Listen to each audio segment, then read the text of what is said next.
Good evening. My name is Sandra Craig, and I represent the Etiquette Foundation of Illinois. You are watching a live, interactive call-in television program brought to you on CAN TV 21. Let's talk etiquette. During the next 25 minutes, my very special co-host will be none other than Mr. Nathan Wright. I invite you to call in with your questions and comments at area code 312-738-1060. 312-738-1060. You have time now to call a friend and tell them to tune in to Let's Talk Etiquette. Alrighty, let's jump in. Welcome, Mr. Wright. It's a pleasure. It's a pleasure again. It's always a pleasure. And today is a special day because we're on a half hour earlier. Yes. Isn't that wonderful? Yes, it is. Yes. Give our viewers and callers more time to call in and watch our show, right? Absolutely. And then, of course, have some new viewers who normally see the show that's on in this time slot. Now they have a chance to see what Let's Talk Etiquette is all about. Right. Sometimes we have to leave callers on the line and we don't get a chance to talk to them. But today we got extra time and you can call in and let us know what you're thinking about the show today. All righty. Now, Mr. Wright, last week you mentioned a program to improve grades and behavior by educating principals and school administrators on the importance of a social education. Will you tell us what that program would look like? Also, Mr. Wright, is there any data to back up that grades and behavior will improve with a social education? Well, we have 20 years plus of experience that certainly verifies that reality. We have pre-tested and post-tested thousands of children in the Chicagoland area, and on each and every occasion, those young people showed superior command of this subject. And where in the beginning they knew very, very little. Many did not know what the word meant.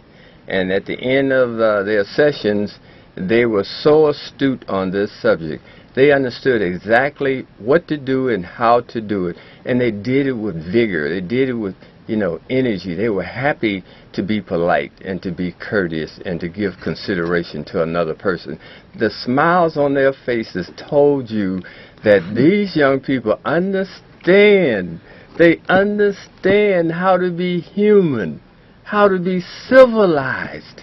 And it's not a difficult subject to master, but you have to have a desire to do it.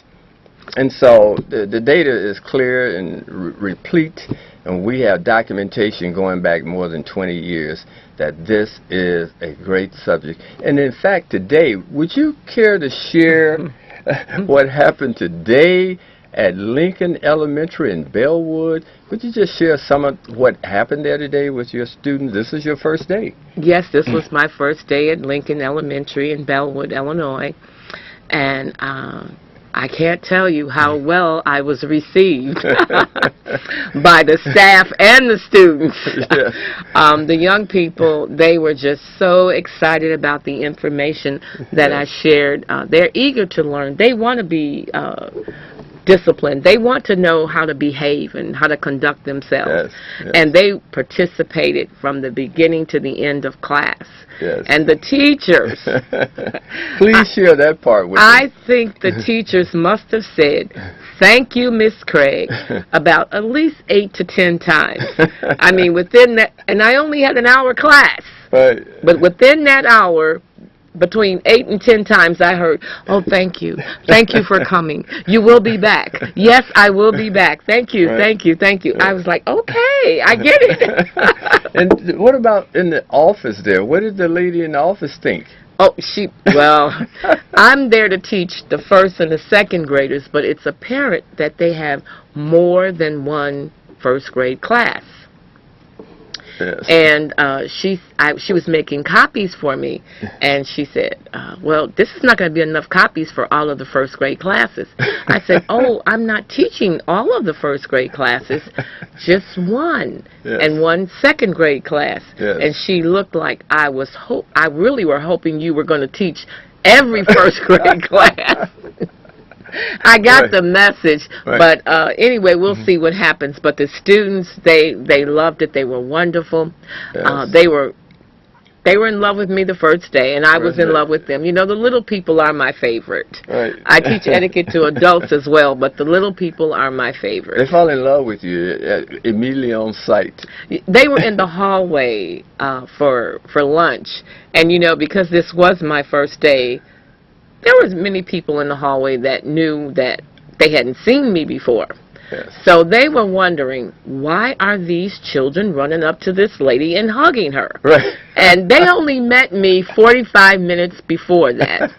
And so the teachers are looking like, who is this lady? These children don't know her. Right. I've never seen her before. Right. Well, that's true. I hadn't been there before, but yes. they were very excited. And, of course, I get to go back tomorrow to be with them. Yes.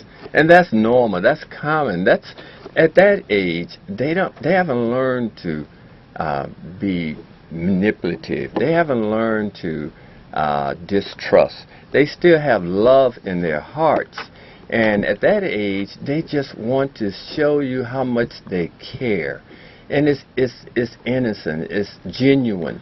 And you know when they respond to you like that, that is genuine. Mm-hmm. And so they are very easy. They want this information. They want to know how to be human. They want to know what the rules are so they can behave appropriately. Yes, and yes, so yes. The older ones can be a little more difficult because you've had some older ones as well. Yes. But you win them over as well as you do the young ones. That's true. Mm-hmm, that's true. Mm-hmm. Yes. I know for a fact that these two groups are going to be fantastic. I knew that. Yes. I can tell usually the first class how things are going to go, and it's going to be good. It's going to be good. I'm looking forward to it. Yes. And after being caught in all that rain this morning, right. It was wonderful to be so well received. Yes. Now, I do believe we have a caller. Caller, you're on the air. Good evening, it's Joe.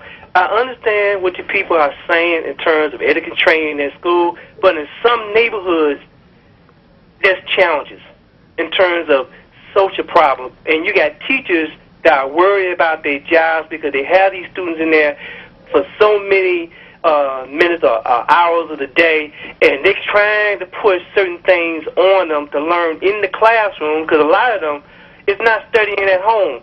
If you're talking about certain neighborhoods that maybe you go into the Beverly, maybe you go into Hyde Park, those type of areas, maybe you get a better result because some of that stuff they're being taught at home.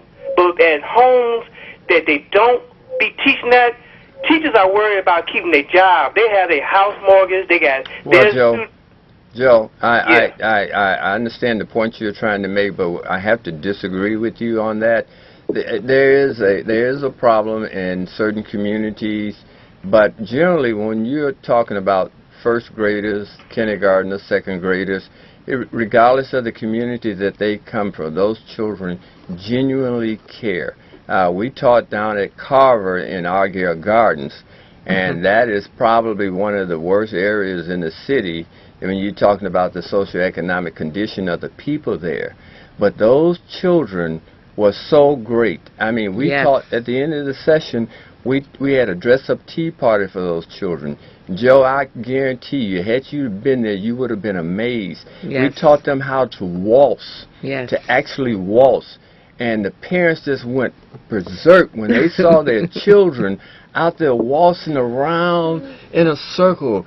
And it's a beautiful thing to see. And these were kindergartners and first graders. Yeah, and don't leave out, Mr. Wright, you taught the young men how to ask a lady for a dance. May I have this dance with the palm of your hand up, and she places her hand in your hand, palms down. And then you walk her out to the floor and take your position.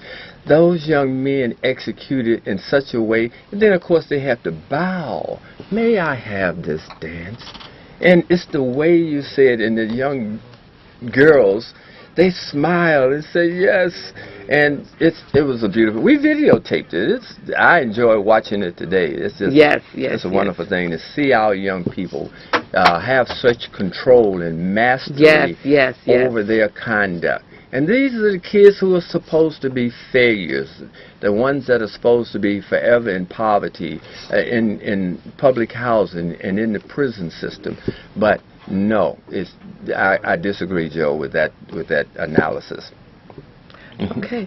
Now, Mr. Wright, you said also last week that you had a program that would help improve grades in the classroom and improve classroom behavior. Now, what can you tell us, Mr. Wright, that would improve classroom behavior as related to etiquette and grades?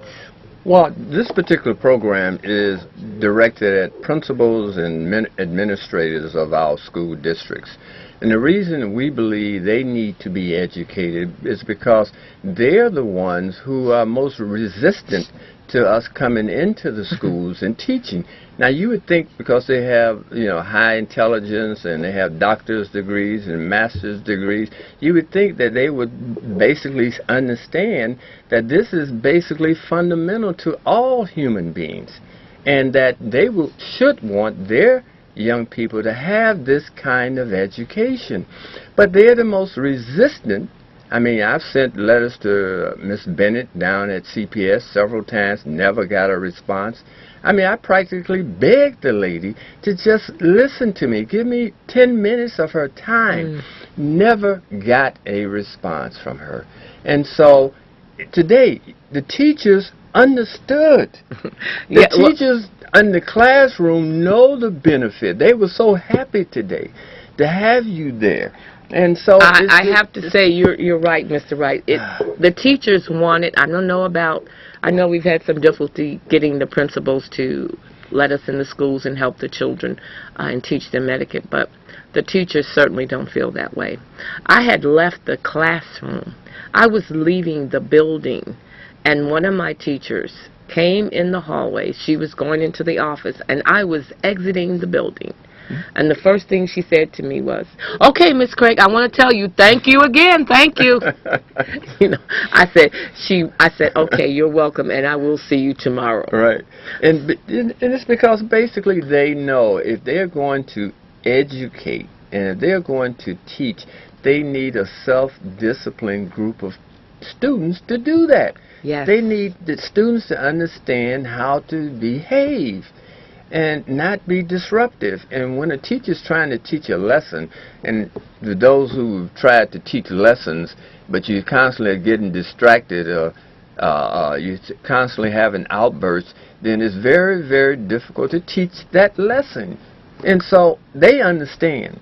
Somehow it's the administrators who don't understand. So the subject for this particular, with the principals and with the educators, that particular program there, we know that we're going to have to educate them. Yes. And that's so sad that we have to. So we put this little chart together here for our audience to see, like, what it says, 1, to improve grades and behavior. Now, anyone in education will want to do that. They will want to improve grades, right?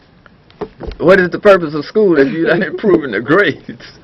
You don't have all A+ students, do you? It's great if you do have all of your students A+. But so since you do not have that, then you want to improve grades and behavior. So those are 2 key things. So answer 1, I can't read it from here. Can you read that, Ms. Craig? The data is replete with an overwhelming majority of academics and social scientists agreeing to this premise.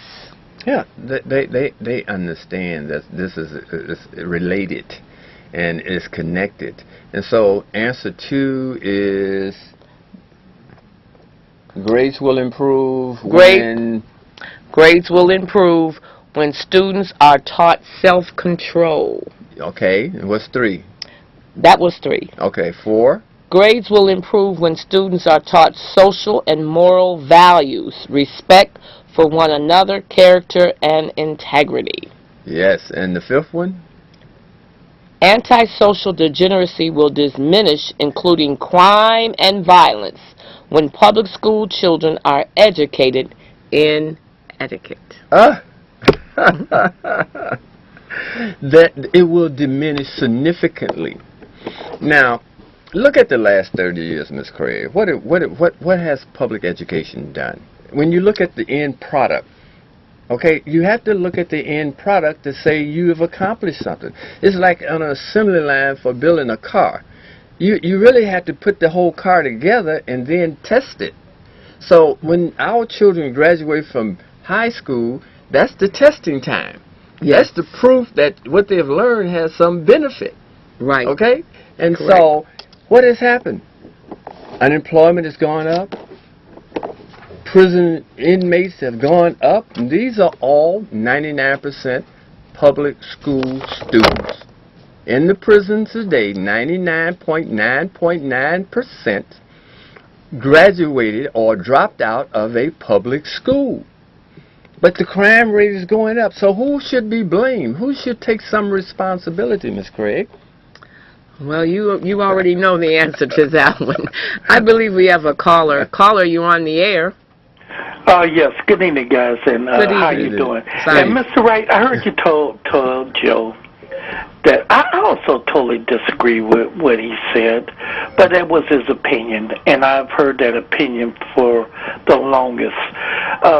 If you could teach a wild animal to ask for things and even show affection to say it, thank you, my God, it don't make no difference where the kids live or parents live. I'm a firm believer, and you know me, I have heard this, I said this many times, sometimes we need to start at the beginning. Let's start right now, preschool up to 8th grade. We could change things, but we have to start there. Just keep on knocking at that door, and if they could take that home and maybe change someone at the house, it'd be a better world. Listen, I like your foundation of your 5 thoughts, Mr. Wright. Thank you. Do you remember some time ago we was talking about goals? Just the other day I heard on TV where some school initiated the goal out, and sometimes I hope somebody was listening to the show and take it back, because sometimes you can find some interesting ideas on these shows. Yes. But again, you know what? I thought I wasn't going to be able to speak to y'all today because I was waiting for y'all. The McGraw Report had a heck of a topic on. Okay. And I talk so much, my God, I haven't called that much in a long time. But I wanted to be here to say something to you. Thank you, Again, y'all Excellent. doing the right thing. And let me tell you something. I hope somebody that's listening that you maybe could change their thought. It'd be wonderful. You know, we don't have to change kids. We need to change adults. You're but right. again, sometimes I don't know if the older kids are they lost, because I believe anybody could come back home. But Yes. we need to start at the beginning, because trust me, they're going to learn it, they're going to get it, they're going to enjoy it, and go home. Maybe some parent might sit up down and look at their kids or nieces or nephews and say, dog, if they could do it, maybe I could do it. Listen, y'all always have some wonderful ideas and Thank you. things. But, Mr. Wright, don't forget, keep those 5. goals going. Let me get out there. Got it. Thank you for taking the call, and so I can hear your response. Yes, yes, Thank you. yes.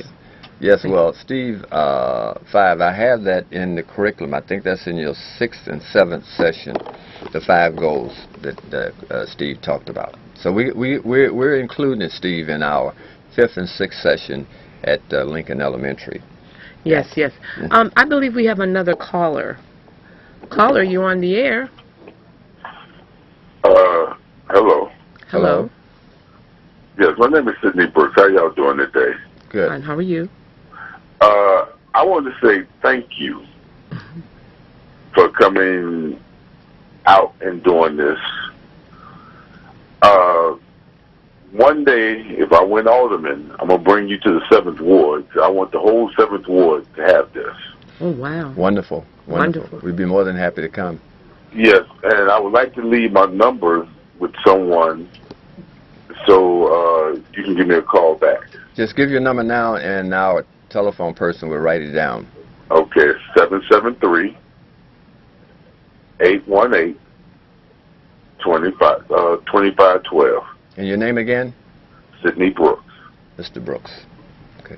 Thank you, Well, Mr. we Brooks. look forward to meeting you and working with you. I guarantee you it doesn't matter about their age. It could be someone 60 years old or 30 years old. What we teach goes to the very core of what it is to be a human being, to be civilized, to have dignity. I mean, it just uplifts you. It improves your self-esteem. It's like knowledge of something that you didn't really understand before, and now you understand. It's like the rules of basketball or baseball.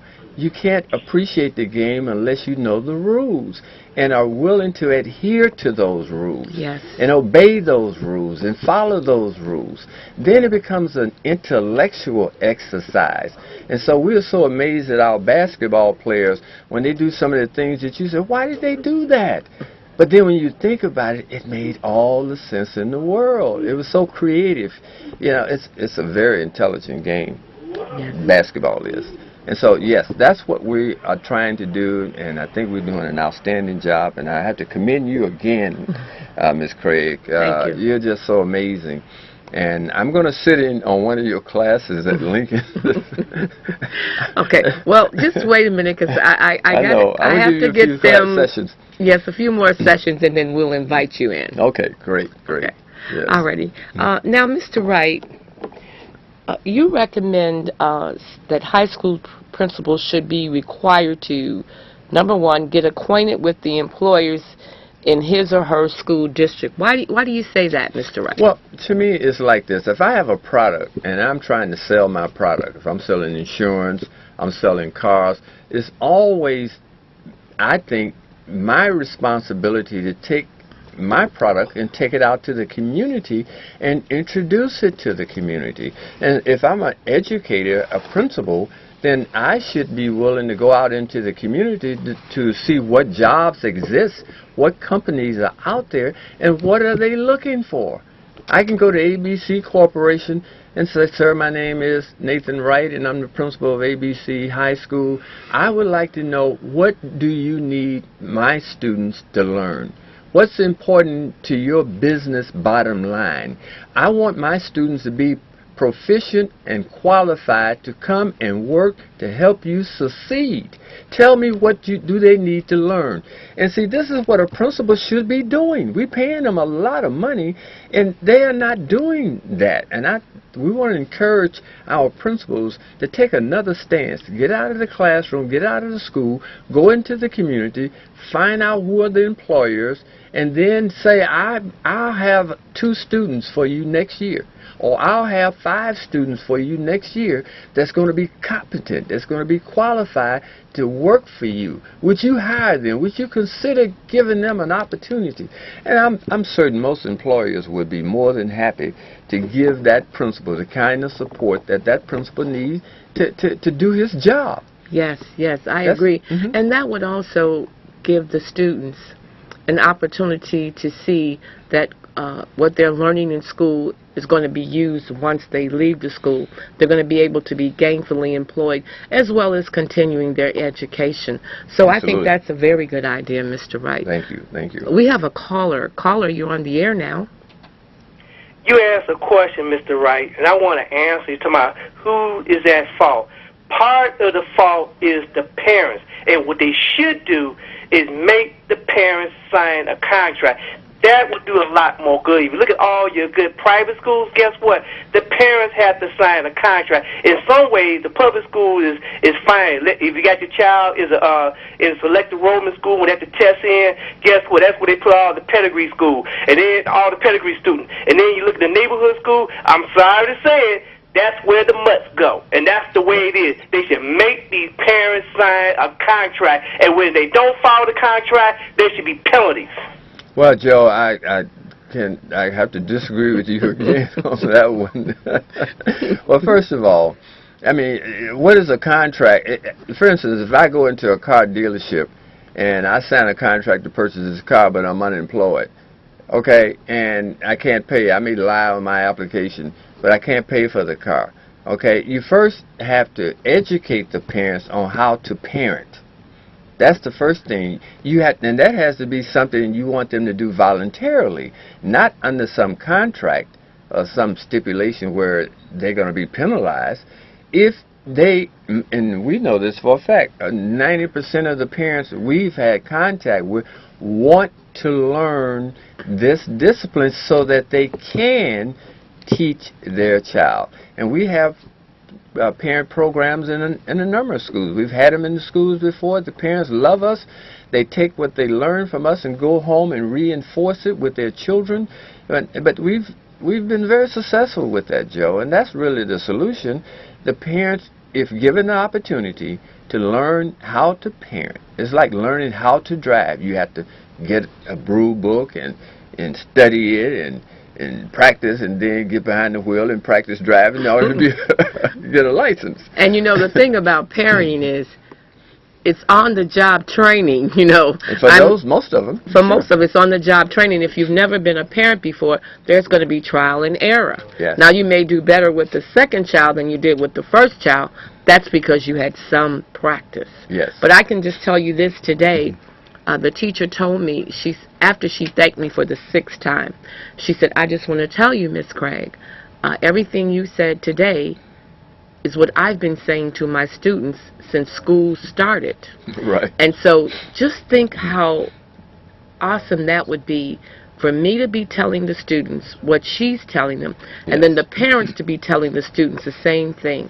Yes. That's 3 different ways and from 3 different that people that the children are getting that message. Yes. And I think that's what we're going to do at Lincoln. We're going to have parent workshops. Yes. So all 3 of us are on the same page, the parent, the teacher, the classroom teacher, and myself. So the students are getting this message. Yes. And remember, it's an intellectual exercise. It's like math. You know, you need to understand the logic of why 2 plus 2 equals 4. If you don't understand the logic of that, then you really can't understand mathematics. And so parenting, there are principles involved. It starts with words, and being able to define words. It starts with being able to demonstrate to your child why a certain thing should be done a certain way. They're not gonna learn by you hollering at them, by you scolding them, by you just yelling commands at them, because they are not old enough to analyze what you're telling them, and to dissect what you're saying, to give some reasoning to it. So you have to give reasoning to why 2 plus 2 equals 4. If you want to create a math genius, they have to understand the intellect of it. And you're right, Mr. Wright. And the teachers, they can do that with the math, and because there's so many areas and subjects they have to cover. But they don't have time to teach why etiquette is important. I mean, why sitting in your seat is important. Being prepared, they can go over it, but they can't spend the amount of time on it that they need to. And that's why etiquette instructors are needed and important, because we come in and we help the teacher. What I told the teacher today, she was so happy because she said, "I'm teaching what she's been telling them since school started." And you know what I did? I reached out and shook her hand, and I said, "We are a team. And they're going to get this, and we are going to master this situation." Yes. They are going to be great students, and they're going to be able to sit down, and you're going to be able to teach. Yes. And she got a big smile on her face. It's like this, and this is part of your curriculum. See, to be a student requires you to understand the role of a student. If you're a truck driver, you have to understand the role of why you're driving this truck. Right. And so being a student, it's a role you're playing in the classroom. And it starts with respect. And respect for yourself, respect for the other students, because you don't want to deny anyone the opportunity to learn. So you have to learn to play the role that you're there for. The teacher's there to play the role of instructor. Yes. The student is there to play the role of student. But you have to teach the child what it is to be a student. You just can't say you're a student and suddenly this person understand what it is to be a student. You see? So this is what you do so well. And that's what that was the lesson today. classroom etiquette. Because if the students are out of order, it's going to be very difficult for the teachers to teach. So I told them the first lesson today is to learn how to come into the classroom, sit down, fold your hands, put everything away, your mouth is closed, and you're waiting for your next instruction. Now, we know it's going to take some time for some of the students to get there. And the teacher did admit there are some that are there, but then she said there are a whole lot who need a lot of more work.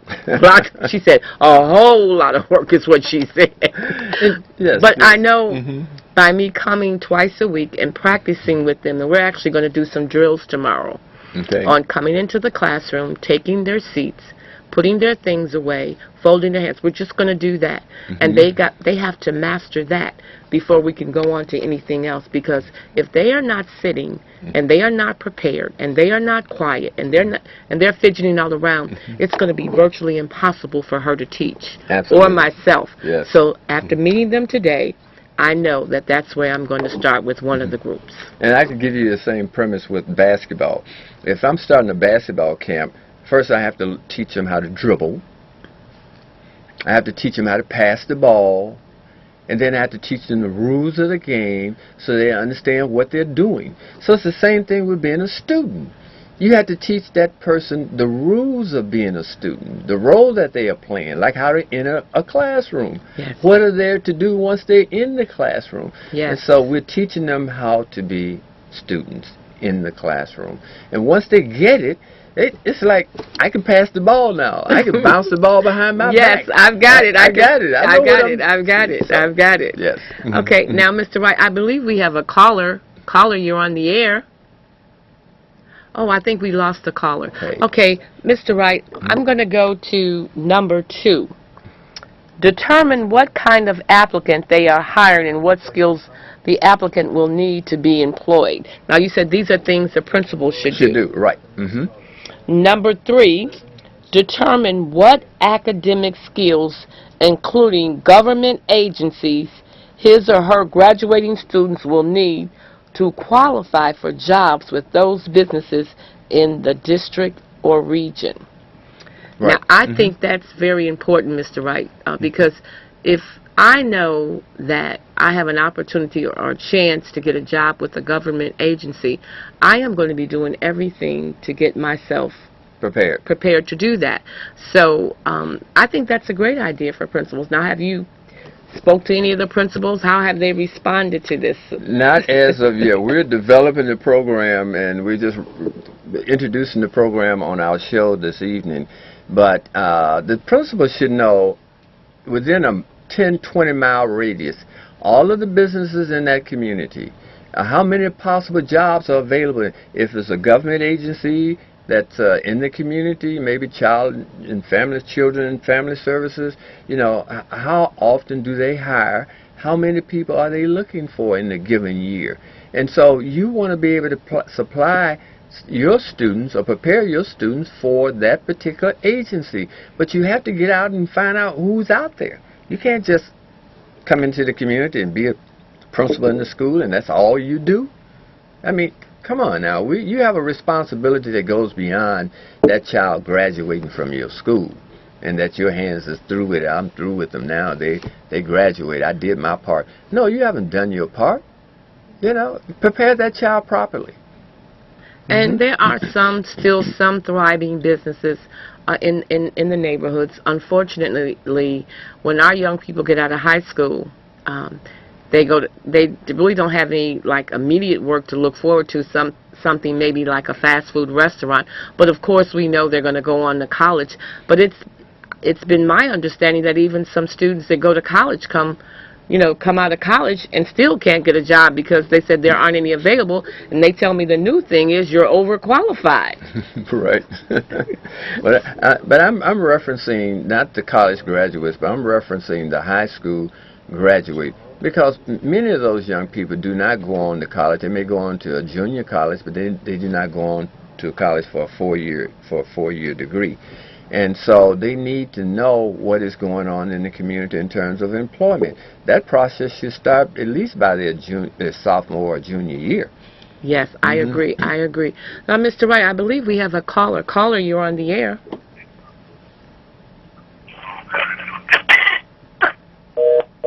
Oh, I believe we lost a caller. Yes. Okay. Do we have another caller? Okay. Caller, you're on the air. You know, good evening, guys. Again, this is Steve. That's Steve. You know, I remember when I was young, I remember that we got to the age where we could start working, you know, doing little things in the neighborhood. You could go to the barber shop and sweep, or you went to the shoe shop and you did little things. I remember I used to work at Hollows. I used to take my wagon up there and carry folks groceries home, and you get paid, and then got a small little job in there. But the most important thing, we learned to save. But you know what? I think it's so sad in neighborhoods now.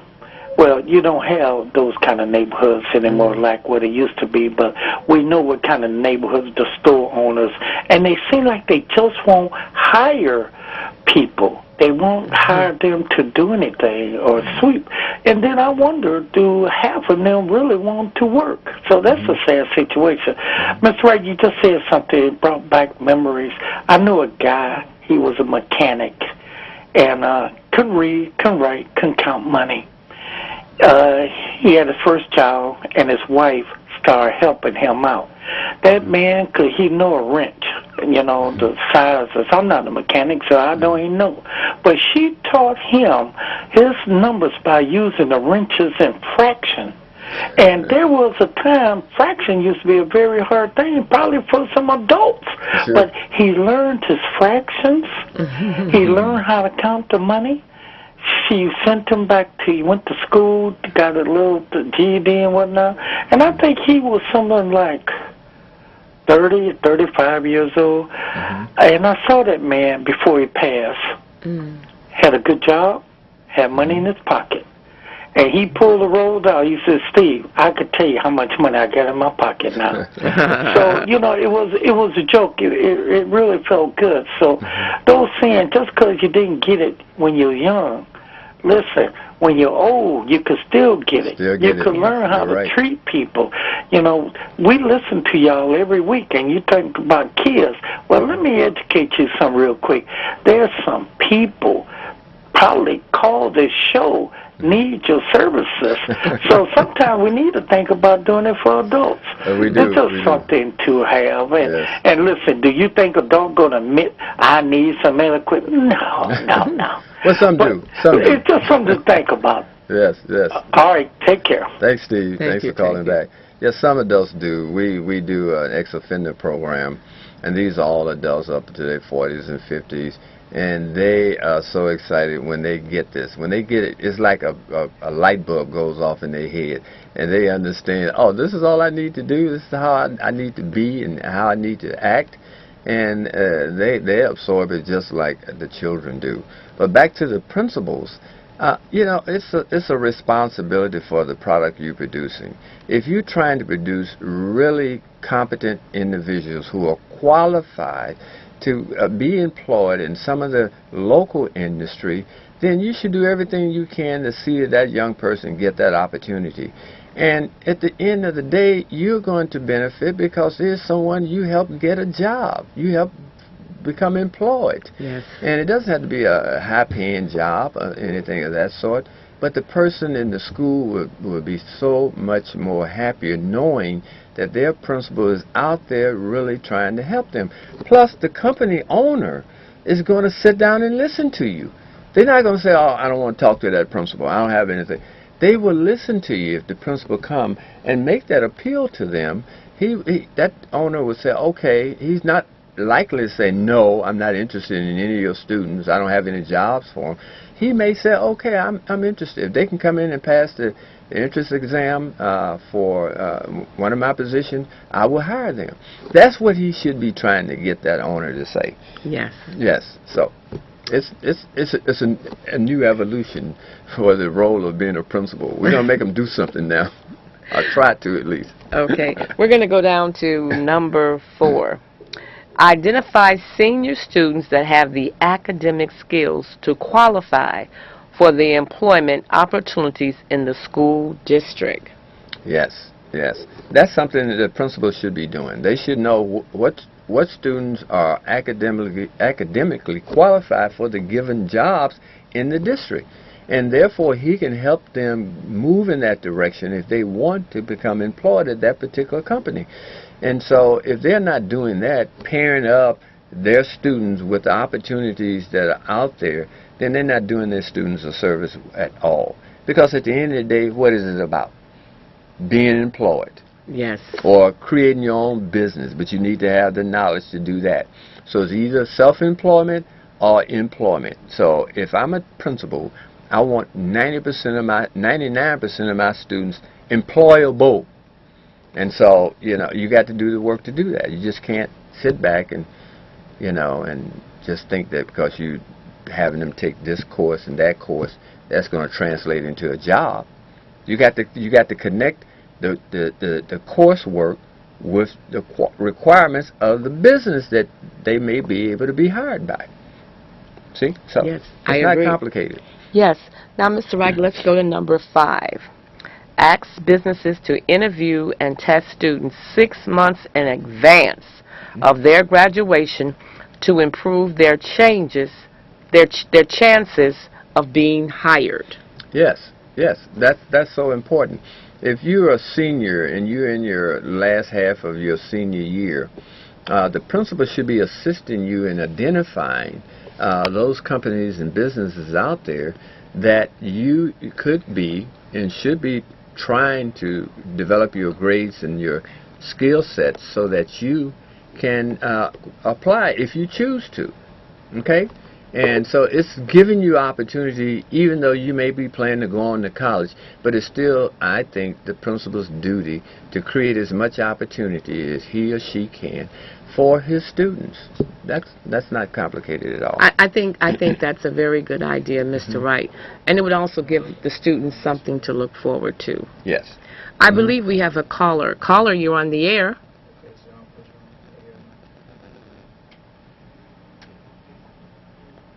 Hello? Hello? Caller? Yes. We can hear you. Oh, hi, can you hear me now? Yes, yes. I just like to commend you all for what you're showing on the program today, and I'd like to make a short comment, if I may. Yes. There was a USA Today article on Wednesday, August 13th, and it stated in this article that there were 4.7 million job openings in this country. And I think one reason why that exists is what you're talking about on your show tonight. The jobs that are open, the students are not properly prepared for. They're not getting enough background help. And also, my second point is that what you're talking about, etiquette, is extremely important because you not only have to have skills, you also have to be able to interact with other people and have a sense of character and be able to become employees. And I'll hang up and listen to your comments. Thank you. Thank you. You're absolutely right. I would give you an A+ on that comment. You're absolutely right that the two have to go together. You can be brilliant, you can be a genius here, but I can't see your genius. The only way I can see that, it has to come out in some process. But I can look at you and react and interact with you and tell if you are educated. See, education is about how you present yourself, your mannerisms, your poise, your demeanor, all of those things, your language skills, especially your language skills. And we're at high schools, and these seniors are still saying huh and hurrah. 13 years of English, and they're still saying huh. Now, that's an injustice for that young person to be graduating using language at that level. And so I have to fault the schools for that. That's just unacceptable to give that person a diploma and push them out there and tell them that they have earned a diploma. Yes. I agree. Mr. Wright, we're on our last sheet. Public school students, goals and objectives for attending a public school in the U.S. Number 1, to acquire the necessary skills to be gainfully employed at a living wage or above. Yes. What is the purpose of going to school for 13 years? I mean, what are your goals and objectives for sitting in a classroom for thousands and thousands of hours, thousands of days, and at the end of the process, you're not employable. And poverty is continuing. Poverty is growing. And you spent all of those years of your life in a class, in a school, but you're not employable. So it defeats the whole purpose of what an education is. If you're not employable, you shouldn't have to spend no day in school, 0 day in school, if you're going to end up being unemployed. I mean, why are you going to school for those many years to be unemployed or unemployable? You see, it just, what can I say? I say let's move to number 2. Okay. To have the academic skills to escape poverty. Yes. Now, this is, to me, is my personal indictment of public education in this country. We have, poverty is growing. So in other words, if you go back 30 years, and just to give you a parable, you go back 30 years, there's 100 people in poverty. Go forward to now, there's 500 people in poverty. And yet they are supposed to have been educated over the last 40 years. So if poverty is growing, then the education is failing. You can't say you educated someone and they are still in poverty. Okay, we should be abolishing poverty through our educational system.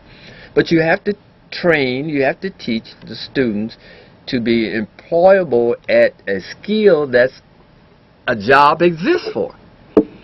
Okay, if you train them for 1950, 1960 jobs, then those jobs do not exist anymore. So the educational system has to move along with the economy, with capitalism, and be prepared to have students or young people with skills that they can go out 10 years from now and be employable. So the public school system is just haven't done their job, unfortunately, and have let down millions of Americans. Last point, Mr. Wright. How do we, the taxpayers, judge their success? Have they earned their wages?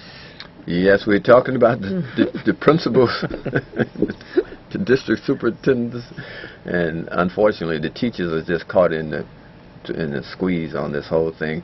I feel for the teachers. They are really trying to do almost impossible job. And you know it and I know it. And we've been in some of the, what I don't want to call rough schools, but some of the most undisciplined schools in the city of Chicago. And I've seen you come out of those classrooms and say, how did I get myself into this?